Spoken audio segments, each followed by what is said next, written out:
All right, so tell the YouTube people what we're up to this time. Well, here we are on top of Black Log Mountain and headed down toward the Licking Creek Valley.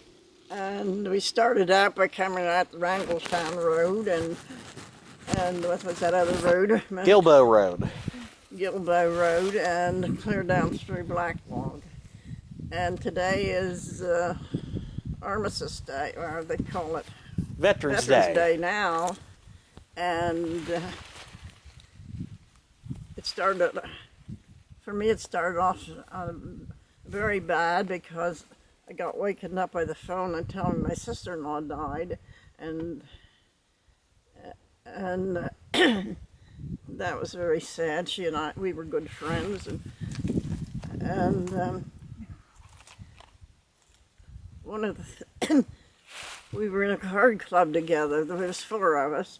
We played pinochle, and then of course you always had our camp that the whole Hambright gang belonged to. We called it laughingly the Ponderosa, and I think we had more fun than we usually went down there about every Sunday afternoon, and we had a nice pavilion where we'd have a picnic. But some of the things I remember about this being Veterans Day, the people I know in my life that were veterans were 4 of my brothers and my husband and 3 of his brothers. And Joe, my husband, was in the European,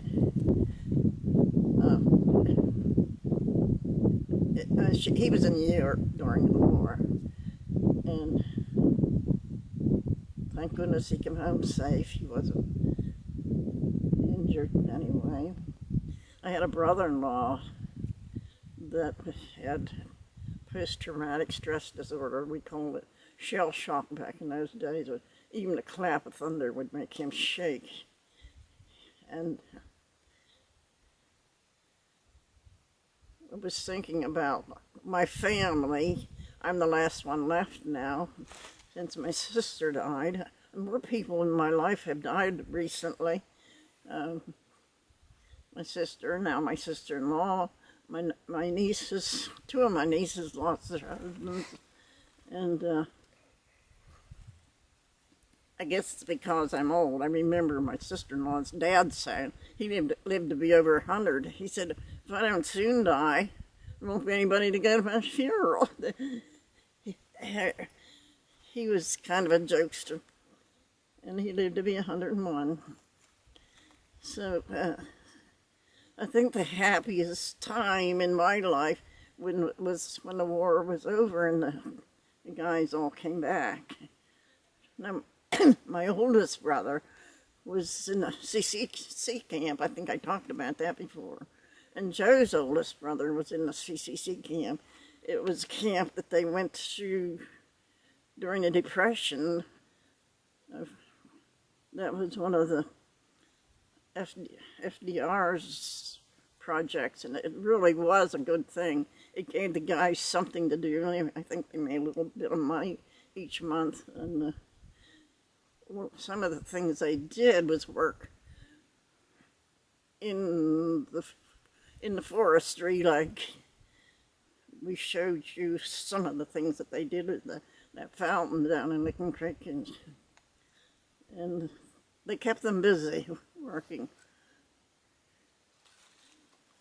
So when I look back on my family, I have good memories of all of them. Claire was the oldest, and I think he was, when I was born, he was probably, I can't even remember now.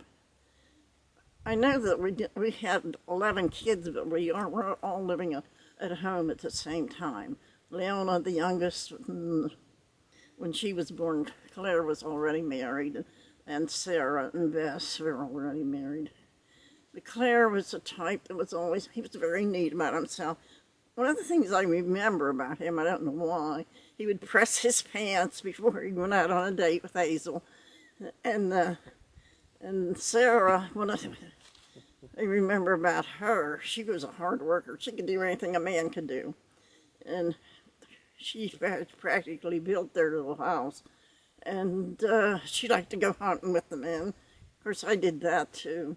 Sarah and then Bess. Bess was always scrubbing and cleaning. And I stayed at her house a little while. And, well, one of her children was born, and I stayed there with her. Her house was so clean. Excuse me. She house cleaned it every day. Well, not every day, every week. Washed the woodwork and did all that. And for someone that had 5 children, our house was very clean. And then after Bess was Merle. He died young, rheumatoid arthritis. And then after Merle was Ann. Merle was the one I talked about before that was in Pearl Harbor. And Ann was probably the most ladylike of all of us girls. And she had 4 children, 2 boys and 2 girls. The 2 boys were teachers, the 2 girls were nurses. And now that they're all gone, I like to think about them. And after Ann was Harold. We called him Hoyt. He and I were very close. We were close the same age. He was only 15 months older than I, but we went through high school together. And Harold was the tallest one in our family. That's one of the things I remember about.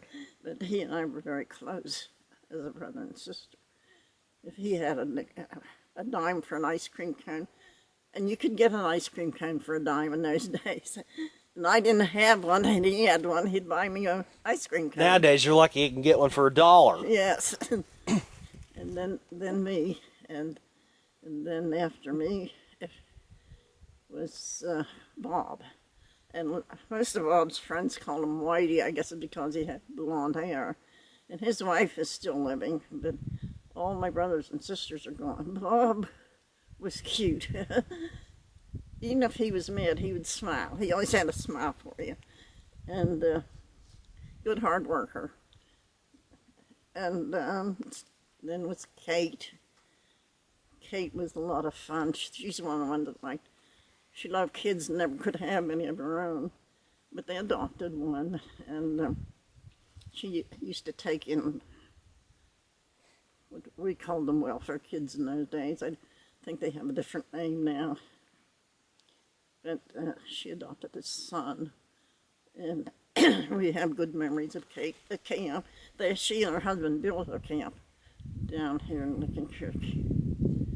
And after Kate was... It's not that far from where we're at, I don't think. No, not too far away here. Sam was my next brother. And after the first couple, one with a boy and a girl, and boy and a girl, and boy and a girl.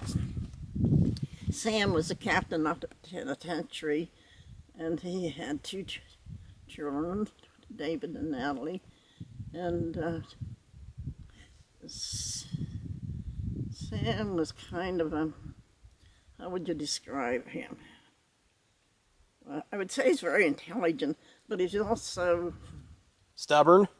Yeah, that might be the word. He had a mind of his own. He definitely had a mind of his own. Maybe that's it. And after the Sam was... I don't want to interrupt because this isn't my video, but I still remember the day he said to me, he said, "You better get a job or I'm going to kick your ass." And there he was crippled up in a hospital bed.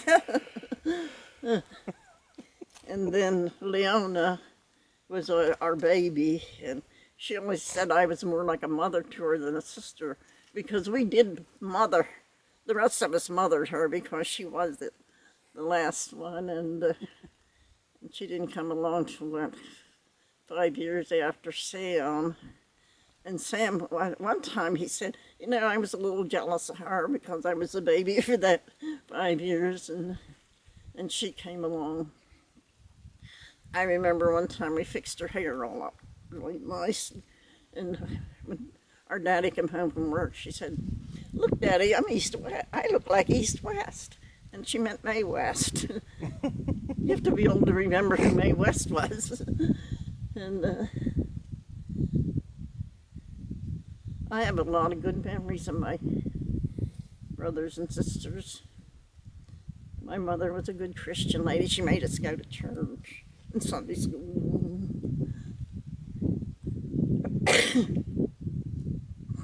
What else was it? I think you should mention some of the things that you were telling me about my mother. Just because I know she's going to hate me for having you do this. So you just go right ahead. His mother was my baby. The worst thing ever happened to me in my whole life was losing our son when he was 3 years old. And Gwen came along after that. And one time she said, oh, we had this record that played. Tennessee Ernie sang Sweet Peace, the Gift of God's Love, the old hymn. And she and her daddy were out in the yard, and he was planting sweet peas. And she said, Daddy, do you know they're the gift of God's love, of sweet peas? And one time she said, Scratch and Jerry. Now, that's two different. If you wonder who Scratch was, that wasn't his right name.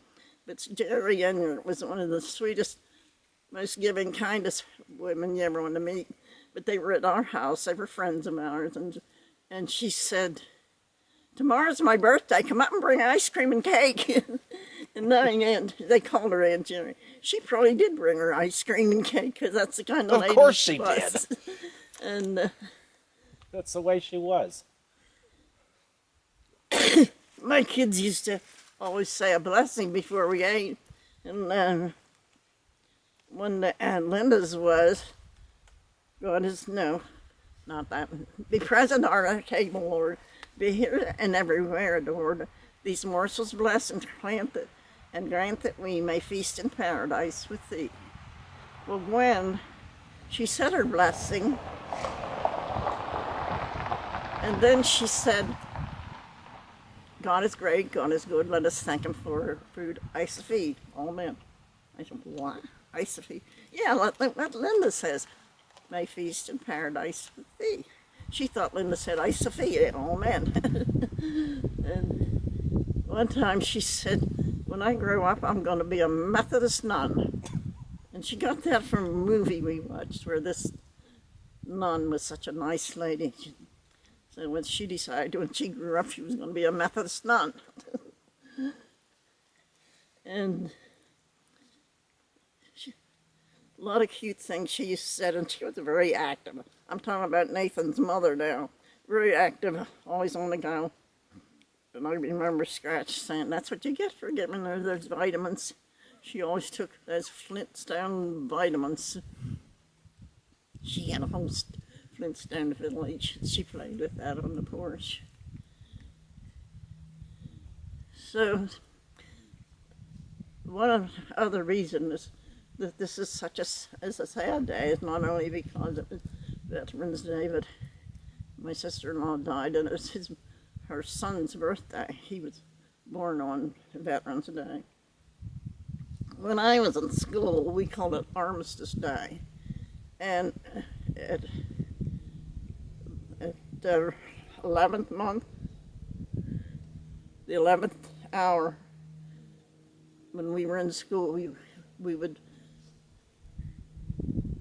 stop and be quiet for a couple, I think maybe just a minute, and they played taps. I think it was taps. It was one of the kids that played the trumpet out in the hall, and we were to be quiet for that very short time, remembering Armistice Day. And Armistice Day was the end of World War I, and that's when the armistice was signed, 11th month, the 11th day, the 11th hour. And now they call it Veterans Day. So in my lifetime, I've known a lot of veterans because I was that age then. My brothers and neighbors, I knew a couple neighbors that were killed in the war. And I'm sitting here cold. Well, I think we're coming up close on time for this one, so is there anything else you want to say before we head out? Well, like I said, we started out from McVeigh went up around by Atkinson's Mills, up through Shade Gap.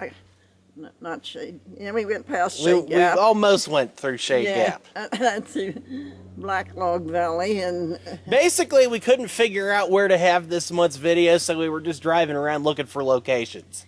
and knowing me, I like to drive around in the mountains anyhow. So we wound up here in front of these rocks.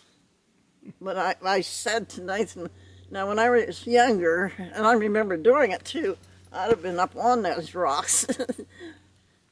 And I remember climbing on those rocks when we were kids. And like I said, I'm 90 years old now. So, and I never got over this, had this cough all summer practically. And I had a CAT scan, some kind of other x-rays where you had to drink this horrible stuff, barium, and it tastes like chalk. I went through that yesterday.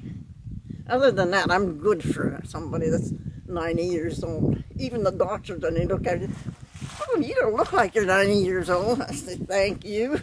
As a matter of fact, this is our 24th video, Is which it means really? that you've been doing this for 2 years now. Really?